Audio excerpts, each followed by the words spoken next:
Sebelum Rasulullah lahir, adik-adik yang rahmati Allah Subhanahu wa taala. Dalam sejarah kota Mekah pernah diserang dan mau diserbu. Gara-gara iri orang bernama Abraha, dia mau hancurkan Ka'bah. Abraha datangnya dari negeri Yaman. Gini ceritanya. Aku adalah Abraha, pemimpin dari negeri Yaman.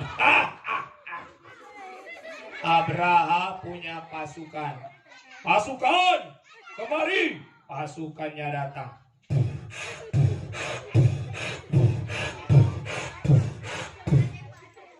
Siap. Ada apa wahai Raja Abraha? Dengar baik-baik. Para pasukan kuperintahkan kalian pergi ke kota Mekah. Bilang sama pemimpin kota Mekah untuk meninggalkan Ka'bah. Aku telah membangun sebuah gereja yang besar di negeri ini. Asia. Baik Raja, kami akan segera melaporkan kepada pemimpin kota Mekah.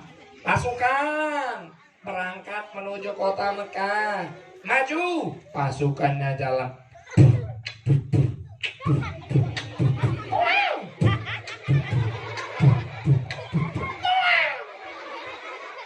Sampai di depan pintu kota Mekah. Dipanggil pemimpin kota Mekah. Wahai pemimpin kota Mekah, kemari wahai pemimpin kota Mekah. Pertanyaannya, siapa nama pemimpin kota Mekah saat itu? Abdul. Nyanyi bareng-bareng. Abdullah, nama ayahnya Aminah ibundanya. Abdul Mu.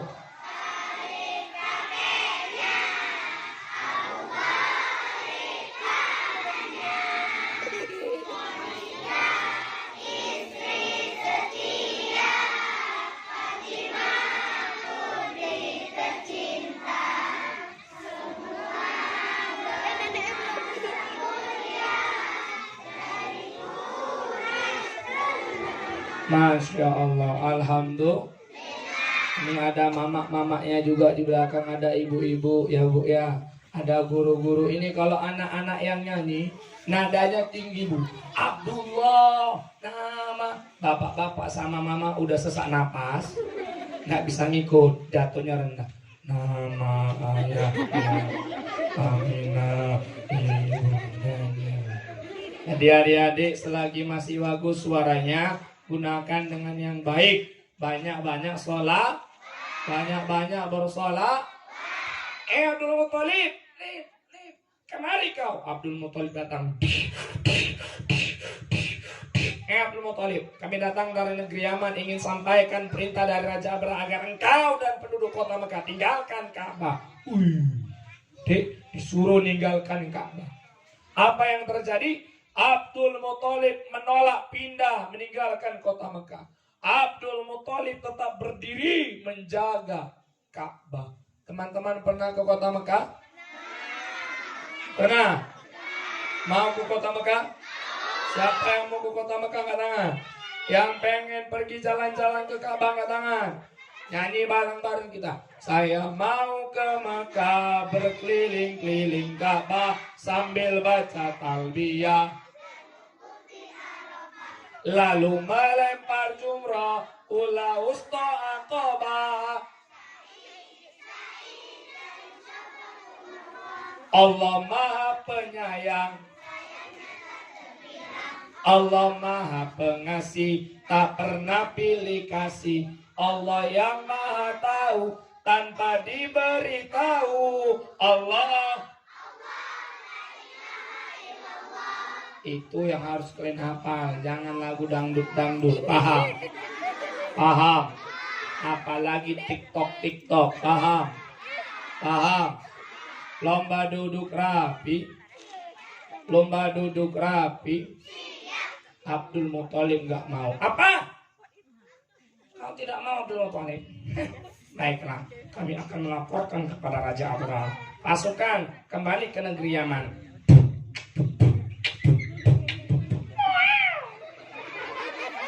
Melapor dia. Wahai Abraha. Iya. Abraha. Iya. Abraha. Iya. Kami sudah pergi ke kota Makkah jumpa dengan Abdul Muthalib. Bagaimana hasilnya? Mereka nggak mau pindah ke negeri Yaman. Apa? Tidak bisa. Mereka harus pindah. Nggak mau. Harus pindah. Nggak mau. Pindah. Nggak percaya, nggak mau. Abraha yang kesal karena orang-orang Mekah tidak mau. Orang Mekah, Ka'bah itu ramai dikunjungi. Sebab apa? Ada namanya Syahrul Mangqablana. Iya, itu sejak zaman bahola Nabi Ibrahim, namanya Ka'bah, namanya tawaf itu sudah dilakukan. Makanya ramai orang ke kota Mekah. Iri dia. Akhirnya hanya ada satu caranya. Kita akan masuk ke kota Mekah dan menghancurkan Ka'bah. Pasukan, siapkan tentara terbaik. Siap Raja. Baik Raja. Siap Raja. Disiapkan pasukan yang kuat-kuat, yang besar-besar untuk menyerang kota Mekah, untuk merobohkan Ka'bah. Pasukan berangkat menuju kota Mekah. Dan semua pasukan itu disiapkan dengan kendaraan hewan badan besar, telinga lebar, hidung panjang. Apa? Gajah. Raja, gajahnya sudah siap. Berangkat maju.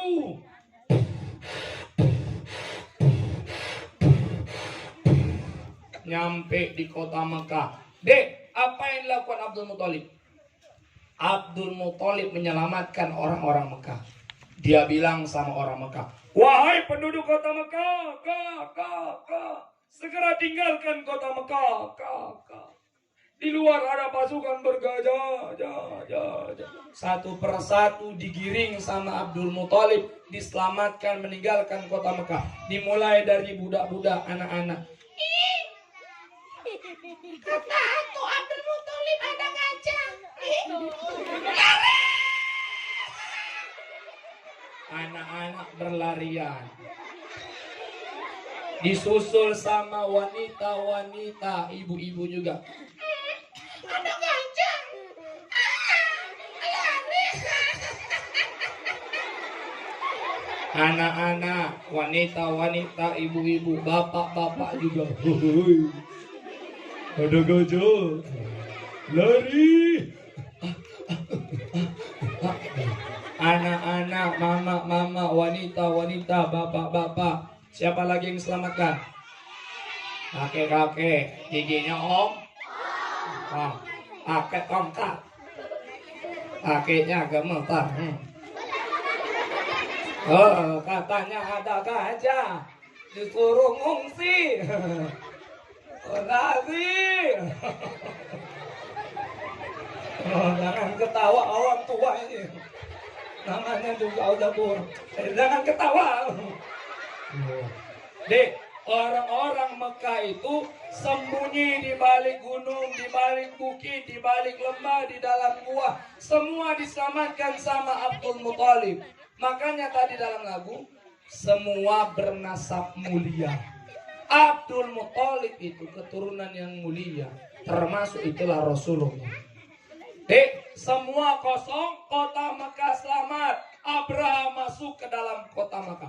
Wahai pasukan bergajah, siap Raja. Siap Raja. Berbaris masuk ke dalam kota Mekah. Hancurkan Ka'bah. Sorong. Gajahnya dicambuk, gajahnya melangkah. Suara gajah terdengar dari depan pintu kota Mekah sampai ke belakang.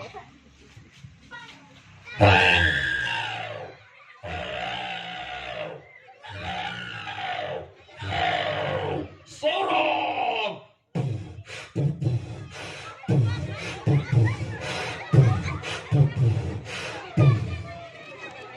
Dari sebelah kiri juga pasukan gajah masuk menyerbu kota Mekah.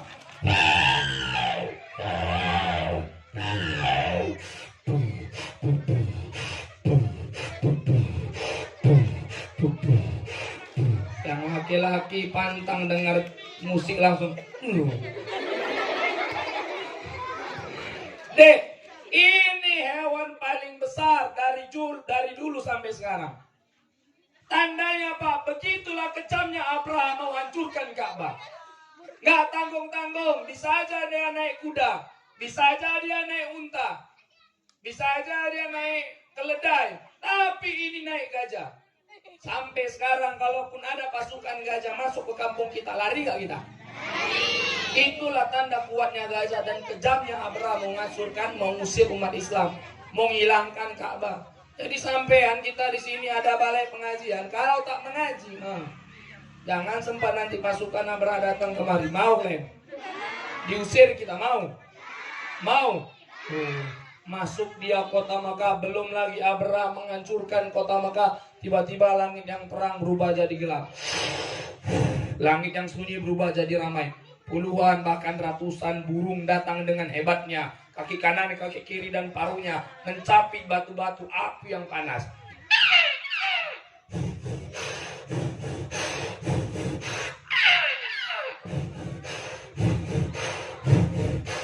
Ini burungnya terbang di atas Ka'bah, di atas kepala pasukan Abraham. Rojo! Ada burung.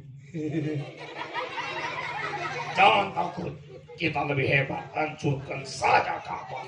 Maka atas izin Allah itu burung menukik dan melepaskan cengkraman batu mengenai pasukan Abraham.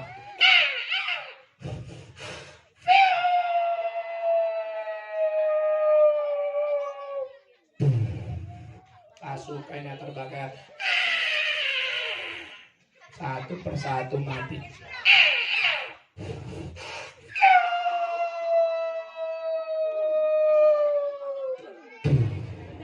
Semuanya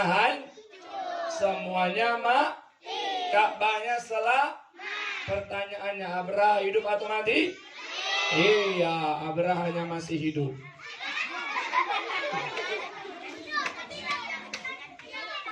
Ya. Dia berhasil kabur balik ke negeri Yaman. Tapi sehebat-hebatnya manusia balik lagi, kekuatan Allah itu lebih tinggi. Begitu nyampe ke kampungnya, dia kena penyakit. Penyakit yang mengerikan, menakutkan, menjijikan. Tahu sakit apa? Sakit kulit. Kulitnya berkudis, berdarah, lama-lama bernanah. Busuk. Ini luka-luka dari ujung rambut sampai ujung kaki. Kening, hidung, pipi, dagu, leher, dada, ketiak, perut, paha, kaki, pantat. Dari nana-nana tadi sampai keluar ulat-ulat belatung. Keluar ulatnya. Pucuk. Dimakan seluruh tubuh Abraham hingga akhirnya Abraham. Kalau Abraham langsung dimatikan di depan Ka'bah, enak kali hidupnya. Dia udah menghancurkan Ka'bah langsung mati. Tapi Allah siksa dulu berbulan-bulan dengan penyakit yang mengerikan. Cerita itu ada dalam Al-Qur'an. Surah apa? Tahu surah Al-Fil? Yo, aro'aital ladzi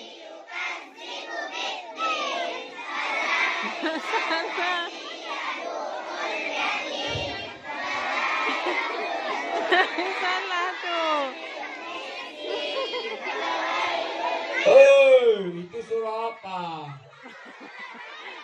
Itu surah apa? Al-Maun, Alam Nasroh.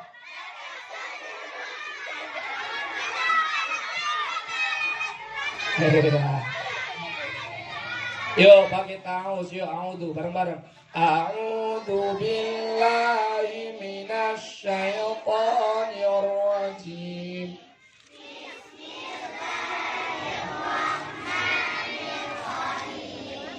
Alam tara kaifa fa'ala rabbuka bi ashabil fil. Alam yaj'al فاجعل كيدهم في تضليل وأرسل عليهم طيرا أبابيل ترميهم بحجارة من سجيل Faj'alahum ka'asfim ma'kul, maka kami jadikan dia seperti daun-daun yang dimakan. Siapa daun yang dimakan ulat? Di mana Rasulullah saat itu? Iya, masih dalam 50 hari setelah kejadian itu baru lahir Rasulullah. 12 Rabiul Awal 571 Masehi, beribukan Aminah, berayahkan Abdullah di kota Mekah. Sehingga tahun kelahiran Rasulullah disebut dengan tahun Allah Ta'ala menunjukkan kuasanya ketika mau lahir Rasulullah. Masalahnya zaman sekarang, kalau ada orang yang ganggu tempat pengajian, ada ganggu masjid, ada merobohkan masjid, nggak langsung nampak balanya, azab yang nggak nampak langsung. Maka antum sekalian mau jadi orang yang ganggu masjid atau menjaga masjid? Ganggu masjid apa jaga masjid? Maka rajin mengaji. Ada satu sahabat Rasulullah, budak-budak kayak gini, semangat dia belajar, tapi pernah nangis. Ceritanya Rasulullah menyiapkan ini, pasukan mau perang, nama perangnya Perang Badar. Pasukan berbaris, ada yang megang pedang, ada yang megang panah, ada yang megang tombak. Datang juga dalam barisan itu pasukan dengan kendaraan kuda.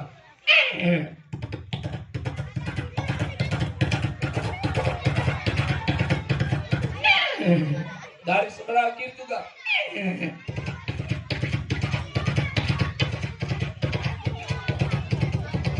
Dari belakang datang pasukan naik unta.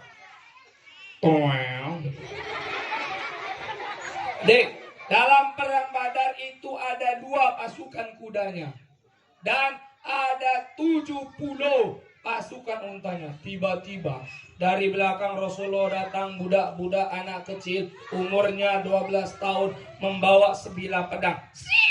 Pedangnya panjang, besar, tinggi. Saking tingginya kalau pedang itu ditegakkan ke tanah, lebih tinggi lagi pedangnya daripada badannya. Pedangnya kebesaran. Dia bawa pedang jumpa Rasulullah. Dia bilang, ya Rasulullah, aku mau ikut perang. Udah bawa pedang. Aku ingin berdiri di depanmu, menjagamu, melindungimu sama kayak sahabat yang lain. Rasulullah ngelihat anak kecil yang 12 tahun sok jago. Kalau orang Medan bilang kreak. Ini wajah Rasulullah langsung berubah jadi senyum. Kenapa? Karena Rasulullah ternyata bangga sekaligus lucu. Anak kecil bawa pedang kebesaran, mau ikut perang. Lalu apa yang dilakukan Rasulullah? Rasulullah nggak marah. Rasulullah menundukkan badannya, menyamakan pandangan matanya dengan anak itu. Lalu Rasulullah mengelus kepalanya itu. Masya Allah. Dipuji dia. Punggung baunya juga. Ya Allah. Anak yang dipegang kepalanya, yang dirangkul baunya, senang. Teman-teman, kalau kepala kita dipegang sama Rasulullah, senang nggak? Senang nggak? Anak ini juga.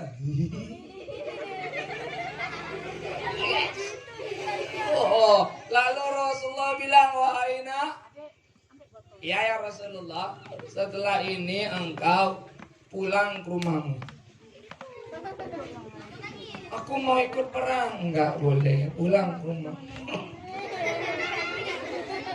Mau ikut perang ya Rasulullah. Enggak, pulang ke rumah. Pipinya basah dengan air mata. Pedang yang diangkat dengan gagah, disuruh pulang. Nangis dia, pedangnya dia seret ke tanah. Nggak dikasih klub lagi. Ibunya di samping ada namanya An-Nawar. ibunya juga nangis karena ibunya ngantarkan anaknya untuk perang, tapi ditolak sama Rasulullah. Padahal kalau ikut perang ini budak nanti selamat anaknya nggak jadi mati kok sedih? Ya, karena zaman dulu mengantarkan anak untuk jihad, untuk perang merupakan sebuah kebanggaan dan kebahagiaan. Sekarang Bu, tak ada lagi perang Bu. Kan Bu? Kalau mau perang kita antarlah ke Palestina. Nah, siap Ibu? Tak siap. Tapi sekarang jihadnya ibu antarkan anak ibu ke balai pengajian. Usir dari rumah, pergi kau, ngaji kau, ambil rotan. Jangan kau pulang sebelum habis pengajian. Begitu Bu. Harus sanggup kita mengusir anak kita untuk jihad. Zaman sekarang tak ada lagi perang, suruh dia ngaji. Jihad juga. Ini sama kayak ini anak, nangis dia sama mamanya pulang ke rumah. Masuk ke dalam rumah.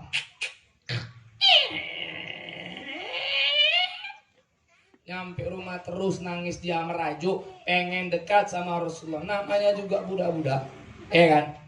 Siapa nama anak ini? Siapa? Zaid bin Sabit. Siapa dek? Siapa? Zaid bin Sabit. Bu, dia nangis merajuk tapi masih soleh, bukan kayak anak kita. Nangis merajuk, ngamuk-ngamuk, lempar piring, pukul-pukul dinding, sambil bilang salam dari Binjai.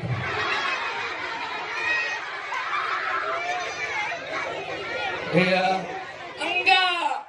Ini Zaid bin Sabit nangis merajuk dalam ketakwaan. Dia mikir, gimana caranya supaya aku tetap dekat dengan Rasulullah. Akhirnya dia punya ide. Ada dua cara. Berapa?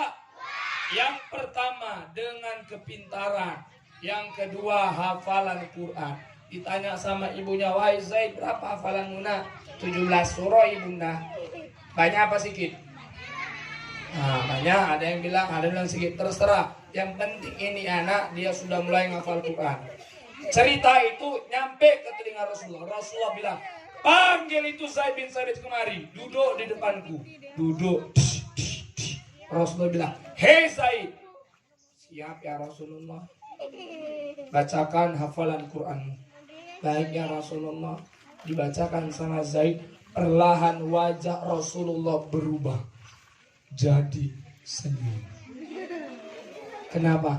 Karena mendengar bacaan Zaid bagus, tepat, makhrajnya benar, indah. Sehingga Rasulullah bilang, hei Zaid, bacaanmu seperti bintang di malam hari. Indah gak? Indah gak? Zaidnya senyum. Yes. Rasulullah suka, yes. Lalu Rasulullah berkata, hei Zaid, siap ya Rasulullah. Setelah ini engkau pulang ke rumahmu. Pulang lagi ya Rasulullah. Iya. Aku ingin dekat bersamamu ya Rasulullah. Pulang dapat PR. Apa PR-nya Rasulullah? Pergi pulang belajar bahasa Ibrani. Bahasanya orang Yahudi. Kenapa harus belajar itu ya Rasulullah? Rasulullah jawab, aku nggak ngerti apa yang dibilang orang Yahudi tentang agama kita. Aku ingin tahu apa yang mereka bilang dan aku pengen kali ngirim surat untuk orang itu. Tapi aku tidak bisa melakukannya. Engkau Zaid, anak kecil, pintar dan jago menghafal Quran. Pergi, belajarlah untuk. Adik-adik dapat PR, senang apa sedih?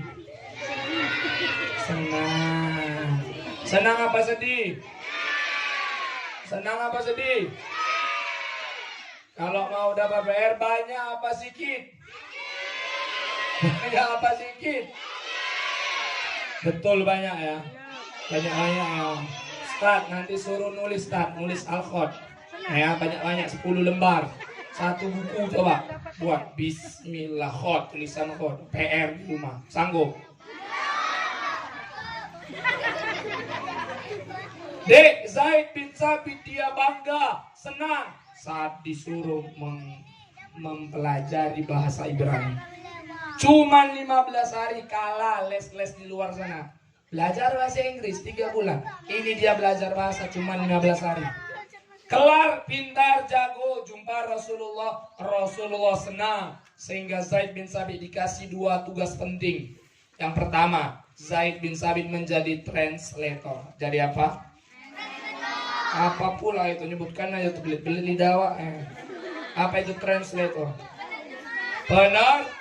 Penerjemah bahasa supaya orang ngerti. Jadi kalau lagi jalan Rasulullah sama Zaid, ada orang bicara, orang Yahudi bercakap, Rasulullah tak paham, Zaid yang jelaskan. Ya Rasulullah, mereka berkata ini. Begitu ada masuk surat, Rasulullah tidak bisa baca, Rasulullah tidak bisa balas, Zaid yang menulis, Zaid yang membaca. Yang kedua, Zaid bin Sabit menjadi orang satu-satunya yang pertama diperintahkan oleh Rasulullah untuk menulis Al-Quran. Bukan Umar, bukan Utsman, bukan Ali, bukan Abu Bakar, tapi anak muda kayak kalian ini, kayak kita ini yang masih jangan kalian suruh atuk-atuk yang nulis. Udah berkacamata. Apa pula yang baca? Tak tampak tuh. Jangan. Rasulullah cari anak muda kayak Zaid bin Sabit karena masih pintar, masih Kalau udah uak-uak, bapak-bapak, atu-atu, kakek-kakek, banyak pikunnya. Nulis pun dah payah, baca Al-Quran pun berlampu, cari Quran yang besar. Bisa? Kasih atuk kakek kita Quran yang kecil sini. Mau lah begini dah. Gak bisa kan? Itu peran penting anak muda. Paham? Paham? Paham? Sama, tapi yang preman-preman di luar siapa? Anak muda juga. Pertanyaannya, kalian mau jadi anak muda yang beriman bertakwa atau mau jadi anak muda yang preman? Beriman dan bertakwa. Tepuk tangan buat teman-teman semuanya. Masya Allah, bangga saya ada di sini.